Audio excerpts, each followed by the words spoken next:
to Self-Advocacy in Action. Today we're going to talk about inclusion. Who do I have with me today? I am Lee Hartlieb. I'm Alex Jusko. I'm Madison.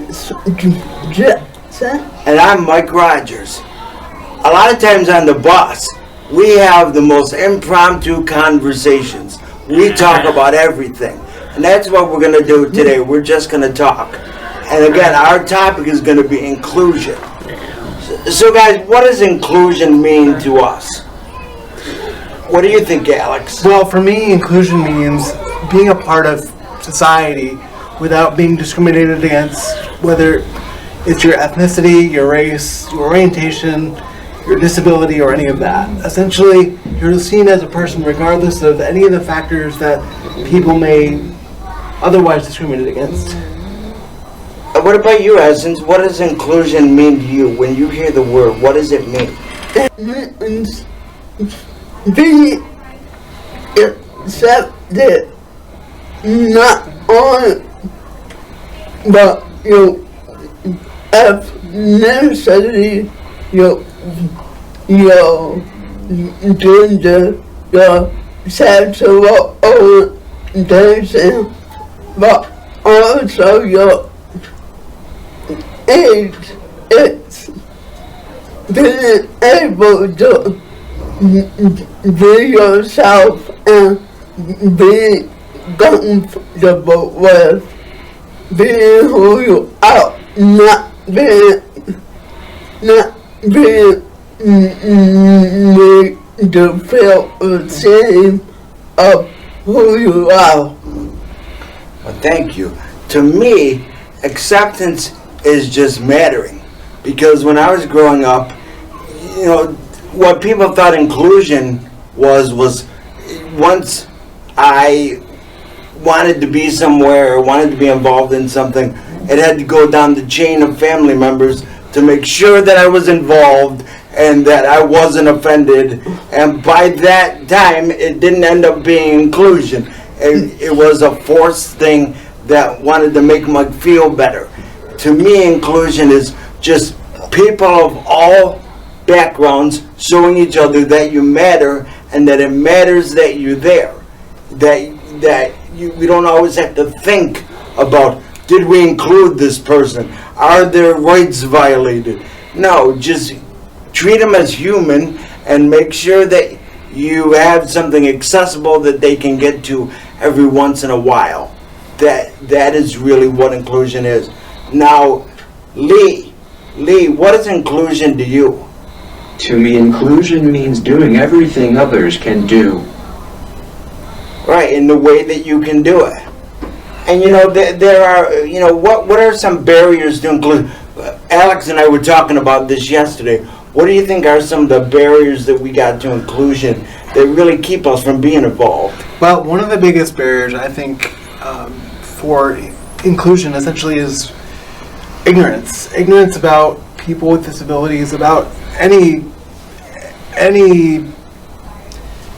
class of person, beliefs about those classes of people that cause people to believe that they're different because of their whatever makes them different. The fact of the matter is we tend to put people in boxes. This person's white, this person is black, this person is disabled, this person's not. And based upon those boxes, we make assumptions based upon those predetermined factors, even if we don't really know the person. And by virtue of making those assumptions, we tend to either exclude or go out of our way to try to include them, which makes them feel even more awkward. And to add to that, if you really think about it, and you look at everybody in the world, everybody has some sort of disability. You may not be able to see it, but everybody has something wrong with them. You cannot sit down and tell me there's one single person on this planet who's perfect. That's true. That's true. We don't often look at I that. want you to point out to me one person who's perfect. Perfect eyes, perfect hair, perfect body, that's perfect. If you can put one person who's perfect, I will apologize for saying there's no perfect person on the earth, but so far I haven't found one in all my years on the earth. I'm close to it, but I'm not there yet. Yeah, Yeah. okay. So Lee, what do you think are some of the issues that stop inclusion? Society's attitudes are a disability. Society's attitudes are a disability. I like that. I like that. Yeah. And I like what you said too, Essence. Me too. One of the things that I always say that is the biggest issue for inclusion is convenience. The idea that things have to be convenient for them to happen. What do you mean by that? What I mean by that is, if something isn't perfectly done, or if it's and I'm going to say it, if it's a struggle for the able-bodied community, it oftentimes doesn't happen. When it doesn't have to be like that, you can talk to a person with a disability beforehand and find out, what can we do to make this work so you can be involved? How can we make this easier for everybody? That's the thing. Instead, it's like, oh, it's difficult for you to get in there, so we're not going to do it. We're not going to do this. This is hard for us. Well, I don't think a lot of times the able-bodied community, as we often say, realize that when you say that, we don't want to do it then a lot of the times. No. Because then we feel that we're inconveniencing you, so then we back off. And then nobody gets to be included in anything. I need to go beyond the point. Tell me if I'm not right. It prohibits us as people with disabilities that the able-bodied people do not ask us if we need help. They just assume we need help. A lot of times that is the case. Yeah, and that's what frustrates me.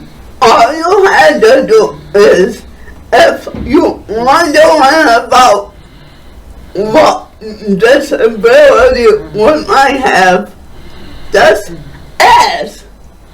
It's okay to ask questions, but don't stare or don't gawk. It's really wrong when you do that. I would say also, sort of as a counterpoint to that, there are people out there that will ask for help. Will ask you if you want help. And I find that's actually the better route to go, rather than just having the person help you regardless of, if you need it or not. Oftentimes what will happen is, somebody will come along and ask me if I need help with something. And most times I don't. So I say, no thank you. But like I was talking to someone on the bus yesterday, it's annoying when you say no thank you, I don't want to help, and the person helps anyway. That's annoying, because it's like you're taking away my dignity by virtue of helping me anyway, even when I say no. So there's that. The other thing, though, that's kind of funny is that, keep in mind too, yes, people do gawk and they do stare and that. The funny thing about that is, oftentimes I actually enjoy being out in society. Me too. because I enjoy being out, because the thing is, the more that I'm out, the more people get to learn about me. Yeah. They may not be asking me questions directly about my disability or any of that stuff, but by virtue of watching me and watching what I can do, they are learning. Right? So, You just interact. yeah. I never would thought of it like that. Yeah. When I'm out there, I'm like a platform for the other people that can't be out there. So, that is the way to look at it. Yeah, you're one example of someone with a disability. I never thought of it like that. Yep. Well, what about you, Lee? Any thoughts? When it comes to sex, society's boxes can be obstructions too. Yeah. Sex, yes. Yeah. That's an inclusionary thing as well. Yeah, and we were just talking yesterday. We think that's a big issue for inclusion That's a big issue. because if people think you can't interact with them in a sexual way, oftentimes they don't kind of act like they would normally act. It's almost like, you're their child or a paper Or person. incapable. Yeah. Oh, you're not in doing that, so well, it's small enough to be in those type of relationships because you damage or something, Or something like that. So there's a lot of those stereotypes. Yeah. So what do you think we can do to really make sure that we're included and people with disabilities are included? Well, in a natural way, not always just an event to say include us, but what can we do in our daily lives to be more? I think we need to talk about these issues more like we doing today. Have more open and fake discussions, not just with us, but maybe with family, even though it may be annoying with family, and I know it can be annoying, we have to get having these fake and open discussions to so people we are not afraid to live our lives like regular people. We might be a little different, but everybody's different. What about you, Alex? And then we'll go to Lee. Sort of, I agree with Essence, at least in the second part, in the sense that I believe that people with disabilities need to just live their lives, but at the same time, when those moments come along, when people start to ask questions, to be willing to and compassionate enough to understand that they're asking questions because they want to learn, not because they're trying to be nosy or trying to offend. They're simply trying to gain a better grasp of what their world is. At the same time, too, like I was just saying before, being a part of society is the biggest thing we can do without making it a lot of extra stuff. By just being out in the world and showing people that we're out there and that we are capable. Yeah. And that, I'm actually quite proud of every time somebody asks me if I need help to say no thank you, because I know that I'm capable. And it shows people that we are capable. That's kind of cool. And even for those who do get help, that need help, it's good to know that there's people out there that will provide that. Yeah. The biggest obstacle I think people need to consider is that everybody lives life differently. whether you're disabled or not, or you're different in some way, we all are living a life. Again, we're all making these differentiations based upon how we're living, but we're all living similar lives based upon not only our struggles but also our joys and our ups and our downs. And instead of looking at people as advantaged or disadvantaged, we just need to see people as living, not as better off or worse off. Can I say Sure. one more thing? Sure, Lee's typing over there so we can... I want to say that I'm happy to be where I am right now in my life. I'm going to live on my own, which was something I never thought would be possible again. I've felt that my first attempt of living on my own about what might say 10 years About ago. 10 years ago, yeah. And I was really going for a hard time.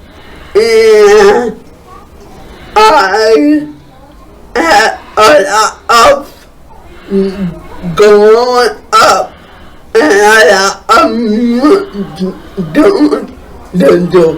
But I'm here today to say that anything is possible. You can make a change for the better. And if you wanna do anything in your life, like live on your own or anything like that, it is possible with the right support and the right help. It is possible. So Okay, thank you, Essence. never give up. Thank you, Essence. I'm alright. You're not ready yet? Okay. Well, I wanted to say, a friend of mine recently, 5 minutes ago, said that inclusion isn't forced. And that's the thing. A lot of times with these events that we do, we're finding out that we're not included in a lot of societal events. And a lot of times in advocacy, we say, okay, who do we talk to, or what letter do we write? And I oftentimes think that maybe what we should be doing is just going to the person that runs the event and say, look, you're not including people with developmental or disabilities, any kind of disability. So you know how that makes me feel as a person. We think we always have to go in big groups, and that's good for official advocacy. Yeah. But when you're living your life every day, you're not in a group. You're dealing with people one-on-one, and we don't often talk about that, how we interact with just people every day. And we should say to that person, you're not including people like me. We feel really excluded, and that sucks. We don't talk about that. Does. We always script things out, like this is what we should say and when we should say it to have maximum effect. But you're not going to script it out when you're living life every day. You hope you're not. Yeah, you hope you're not going to script your life to feel included. Yeah. You ready there, Lee? Ready? I think persons with disabilities should speak up if people treat them wrong and praise people when they feel that people treat them right. Yeah. Right, yeah, I agree. Say thank you for what you're doing. Yeah. And things of that nature. And I also think that, people don't want to inconvenience us. And most of the time when there's a barrier, it's gonna automatically be an inconvenience to us. So that's my tip. If you think that most things in life that you're doing are an extra inconvenience to us, don't don't. Most of the time, that's not true because for a lot of us, getting up every day is an inconvenience. Yeah. So be okay with that. Yeah. We can struggle sometimes too, and that's all right. Yeah. And it may not be easy for me to get up the stairs, but I'll crawl if I need to be with you.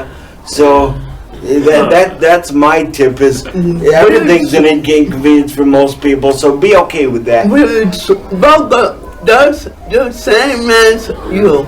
Yeah, we struggle just the same as you. So is there anything else that we wanna talk about with inclusion? Like, because Alex, I know you and I had a long conversation yesterday. And then we'll get to your essence. I would just say, going back to what I first said, ignorance is the biggest barrier in inclusion. Yeah. Assuming somebody can't do something or that they can do something based upon pre-assumed exterior superficial stimuli, is not right. So educating yourself is the best weapon, I think, to fight against not being included. So those are my thoughts there. What about you, Essence? We'll go with you lastly, so you can get your response then. I just want to say, if you put yourself in our shoes, if you ever been at school at any time in your life, think about how it makes you feel, and that's how we feel when we feel it's good from the end. It's not good feeling. It is not. It makes us feel awful.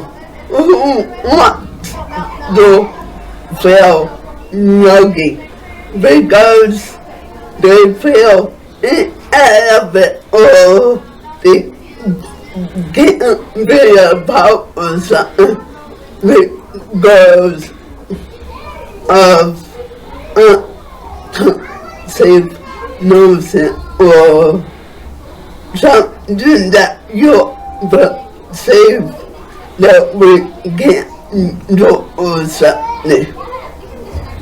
So I would say this, let's stop at school and be more inclusive as a community. I think we'll be more happier that way. A lot less hurt feelings if we come all together and be one big inclusive community. Thank you, Essence. And going off of that, my kind of final thought, on this, if I had a final thought, would be a couple of things. First of all, when we talk about inclusion, it's not just about education, because I know and I've educated a lot of people over the last 13 years, and a lot of those people act the same way after I educate them. But how they learn is by interacting. I've learned that the best education is just hanging around with people, really getting to know the person. To have those weird talks that you might have with your friends, with people with disabilities. Don't have scripted, I don't know if they'll be afraid if I talk about this talk, because it just becomes the same old thing. So interact with people with disabilities in the community, as we call it, in society. Really, really do that, and we'll be more included. And don't assume that we only want to do disability-related things. Oftentimes, and I'm going to be blunt here, we won't tell you that we want to do those things because we want to know if you want us around you first. Yeah. So we're waiting for you to ask because we just want to see if you'll do it. Yeah. So and this idea that we have special disability things that we only do, you know, What? I mean, it's not crap. There are things that we have for our disability community, but we do the same things you do. Yeah. You know, so just make an effort with us to make that happen. Those are my two final thoughts. And we want to give Lee a final thought here. You ready there, Lee? Might be a couple seconds, but let me just, you know, say again, you know, really make an effort. And if it's inconvenient, if you can only do it once for somebody, it matters because you showed it matters. If you can't do that thing every month or every week, or you can't get this place accessible all the time, if you do it once, it will make somebody's year that you cared enough to make sure that they could be involved. If it's only that one time, you know, it'll affect the rest of their life because they'll remember how you made an effort. So make that effort. It's kind of my Mr. Rogers thing. My name is Mr. Rogers, so I have to have something like that, right? Lee? Yeah. It's nice when people's kids come up to us and ask us how we're doing. It's their open-mindedness that makes us feel good. Yeah, kids are great with that. They'll say things that you would never believe. Yeah. And going off Lee's point too, I believe our society is becoming more open-minded about people with disabilities because kids are being exposed to people with disabilities more often than they were in the past. Yes. So that's really, really cool. Yes, it is, and we gotta work with that. Cultivate that. I love kids because they don't have a filter. They will come up and ask anything. I love it. Yeah, they'll ask you why you were born broke. You know, like I wasn't born broke. I love it. This is who I am. I And love they go, okay, and they accept that. Yeah. So, you know, well, let's learn from that. Yeah. And we want to thank you for joining us on this impromptu conversation. I know Lee's got something last to say, so we're going to give him a second to type that out. Yeah.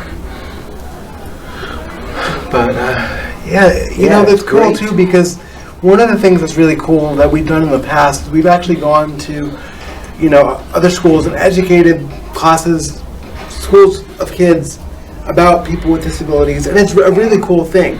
But one of the best things that, you know, parents can do, you know, if you see somebody with a disability out, you know, and they're asking questions, first of all, parents, educate yourself about people with disabilities because your kids are going to have questions. Yeah. Secondly, I mean, if the person seems like they're able to have a conversation in the sense that they want to have a conversation, you can ask your kid, ask them to approach. Yeah. We're not going to bite their heads off for the most part. Don't tackle them like WWE. Yeah. It's okay. I can't say that for everybody because there are some people out there that aren't so nice, but for most of us out there, I've come across a variety of people with disabilities who are happy to answer questions. Yeah. So, you know. We are the life of the party. Yeah. Come hang with us. We have the best time. We know how to party. Yes, we do. We won't go into that now. Yeah, I know. But Lee, give us the final thought of the Teach your children well, their father's hell will slowly go by.